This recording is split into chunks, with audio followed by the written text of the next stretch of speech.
and welcome. My name is Señorita Erika and I work for San Mateo County Libraries. And today's program is part of the STEAM Camp program series, which has STEAM-related video content Monday through Thursdays and Saturdays at 11 a.m. for early learners and then at 1 p.m. for elementary-aged learners. Now, today's program was inspired by National Geographic Kids website. So thank you, National Geographic Kids, for inspiring us to do this program. Also, if you'd like to see other STEAM-related videos, you can sign up on our or subscribe to our YouTube page.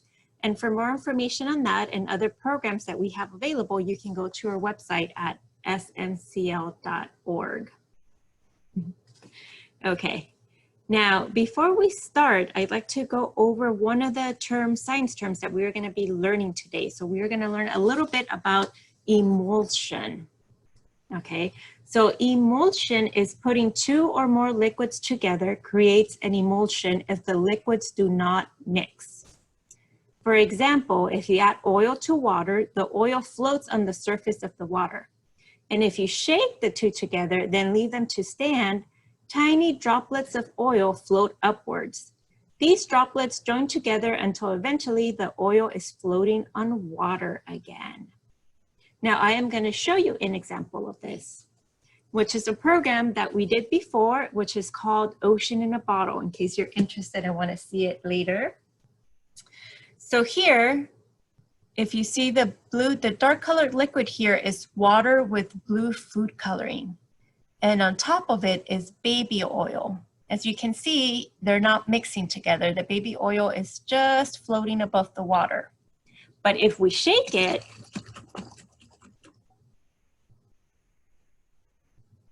you can see that it looks like it mixed together, but then the oil starts forming those little bubbles on the top, and then the oil floats above the water again. Here we go.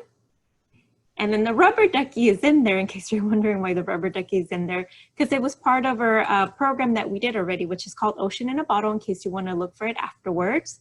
And it's just mimicking an ocean wave in a bottle. There we go. Okay, so now that we learned a little bit about emulsion, now we're going to go over the materials that we're going to need for this activity, this experiment. So we are going to need milk. So I have my milk right here. We are also going to need dish soap. So I have my dish soap right here. I also have my cup where I'm going to put my dish soap because we're not going to need a lot of dish soap. So I have that right there. We're also going to need food coloring. It would be great if you got a couple different colors. So I have my different color food coloring right here that I'm going to use. I have my greens, my red, have a blue, and another green. Here we go. And we are going to need a container, a deep dish container that has a flat bottom. So here we see this has a flat bottom. And it doesn't have to be any particular size. This is just what I had handy with me. So if you have a smaller one or a bigger one or a round one, that's fine. Just make sure that it has a flat bottom. That's what we're looking for. Okay, so this is what we're going to be using. And then optional. So you don't need these, but if you have them, they would be great. So I have some Q-tips here that are optional that I'm going to be using. And then I have my handy ruler, which I always have, which is very handy for me. That's going to help me. And then my marker so that I can mark things. Okay. So first thing we're going to do is we're going to need to fill this container 1/2 inch with milk. So that's where my ruler comes in handy because it marks inches right on the top right here. So if you see the 1 right there and the 1/2 would be right there. So that's 1/2 inch. So that's how much milk I'm going to need to put in my container. So what I do is I put the ruler to my container. And here's where my marker comes in handy. And I'm going to mark where the 1/2 inch mark is, so that I know up to where I need to fill it with milk. So I'm going to put this next to my container. I'm going to look for the 1/2 inch, and then I am going to mark it on my container. So you can have your adult help you with this. If you don't want to mark your container, you could use a piece of tape, just anything that's handy that will let you know where the 1/2 inch mark is. So you can see right there, I marked it with the permanent marker. So I know I have to fill it up to that line with milk. Okay. So now I can put my ruler away. And I am going to pause the video for a second just because I want to angle the camera better so you'll be able to see the experiment. So you might not be able to see me, but you're going to hear me and you're going to see what I am going to do with the experiment. Okay, so I am going to pause this for a second. Okay, and we're back. And like I said, you might not be able to see me, but you're going to be able to see what I'm going to be doing. So first thing we're going to do is we're going to fill the container with milk up to the 1/2 inch mark. So I'm going to open the milk and I am going to put that into the container.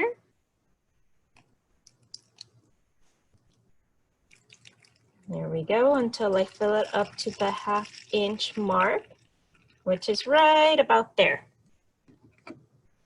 Okay, now we are going to drop some drops of food coloring into the milk. So you can drop as many as you want, but the more you do, the better. So I'm going to start with some reds here.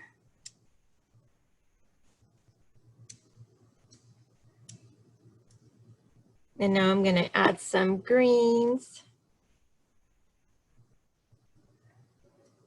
Okay, and I'm just going to pause the video for a second just to angle the camera better so you can see better. Okay, here we go. You can see that a little bit better so you can see the food coloring. So I'm just dropping drops just randomly anywhere that you want to drop them. And let's try doing some blue dots now.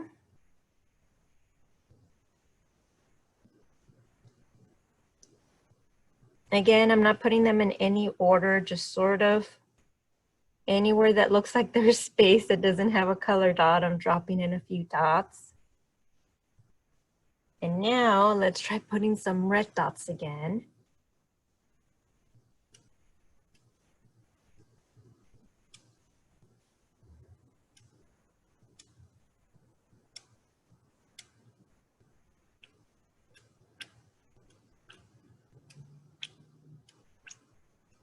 Okay, so if you can see, it looks like the coloring is just sort of floating there. It's just staying still in the milk. So it's not mixing together or anything, just wherever I drop it, that's where it stays.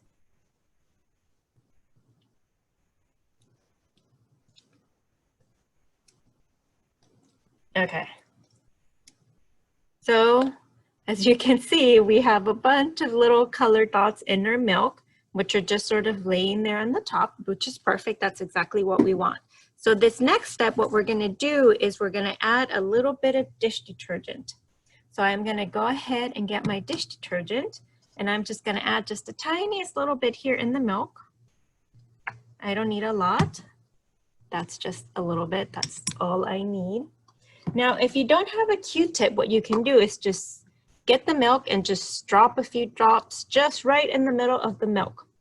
But now, before I do this part, I want to ask you, what do you think is going to happen when we add a little bit of soap into the milk? Do you think there'll be any reaction? Maybe the milk will just stay the same, or maybe something will happen. Let's see. What do you think? Go ahead and raise your hand if you think that nothing is going to happen. Okay. Now raise your hand if you think that there'll be a reaction once we add the dish soap. Okay. Now let's take a few seconds to think. If there was a reaction, what do you think would happen? So we have our milk and we have our food coloring drops that we put just right on top of the milk. And it looks like it's just staying still. And we're going to add a drop of dish soap. What could happen? What do you think the dish soap is going to do to the milk and the food coloring? Should we do it and find out? Yeah? Okay. So this is what I'm going to do. I am just going to dip this Q-tip in the dish soap. And I'm gonna put the Q-tip in the middle of the milk and we're gonna see what's gonna happen. Again, if you don't have a Q-tip, don't worry, you can just grab your bottle of dish soap and just drop a drop of dish soap right in the middle of the milk. Here we go. We got the dish soap and we're gonna put it in. Whoa, did you see that? Did you see how it looked like the colors ran away from the dish soap from the Q-tip? And now they're mixing together. Whoa. How cool is that? Should we try it again? Yeah? Okay. Let's try it with another Q-tip. So I'm just gonna put some dish soap on the Q-tip. Gonna put the other Q-tip in there. And then we're gonna put it over here on the side where it looks like we still have a couple of drops of food coloring and see what happens. Oh, it looks like the food coloring is mixing together.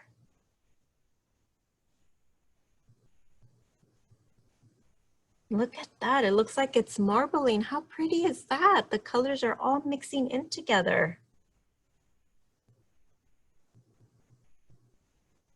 And if I move the Q-tip around, I can make little swirly designs with the different colors mixed in. Look at that. How pretty is that? Whoa, look at all the colors that were hiding over on this side. And now I'm just making a nice marbleized design with my Q-tip, which I am really happy with. Let me see if I can get it closer to show you. Can you see the marbleized design? How cool is that? That's very cool. Now let's talk a little bit about the science behind this experiment. So milk is an emulsion. It's a suspension of fat droplets in water. This means that they're not mixed in, they're just hanging in the milk. And the food coloring sits and drops in the water too, making a stable system. That is until we add the dish detergent. So dish detergents are meant to separate out dirt or grease so they can be washed away, because that's what we use to wash our dishes, right? Dish soap. That's what it's used for. So when the dish detergent is added, the suspension is broken up and the fat droplets all rush to combine with each other, which is when we get this cool marbleized looking color, causing the blossom of color, which is very cool. I feel like I could just play with this all day and look at the different designs that show up. Ooh, look at that. Now, if you make a really cool design or you find a design you really like, if you can ask your adult to take a picture, and that way you can have it for future to look at. Look at how pretty that is. That is very pretty. Okay. So I am going to pause the recording so that I can change the angle of the camera once again. Hold on 1 second. Hello again. Can you see me now? How fun was this experiment? A lot of fun? You enjoyed it? I did too. I'm still having fun with it. I'm still using my Q-tip and making different designs in the milk. I might just try doing this again. I still have some milk left over, so I can do it again if I want. But before we go, I'd like to remind everybody that we are still in summer, which means that the library is having its Summer Learning Challenge. So the Summer Learning Challenge is really cool, and the best part about it, or one of the best parts about it, is that you get a chance to win a $1,000 scholarship. How cool is that? A $1,000 scholarship. I think that is super cool. I would like to get a chance to win a $1,000 scholarship. So to sign up for the Summer Learning Challenge, or if you have any questions, you can go to the website summerlearners.org to sign up and to If you have any questions, you can probably find the answers on that website. And that is the end of today's program. I hope you enjoyed it. I hope that you have some milk at home and some food coloring, and you can do this program at home and check out all the different marbleized designs you can do. I am still just having so much fun with this program. Okay, well, it's time to go now. So bye. I hope I'll see you next time and enjoy the program. Bye.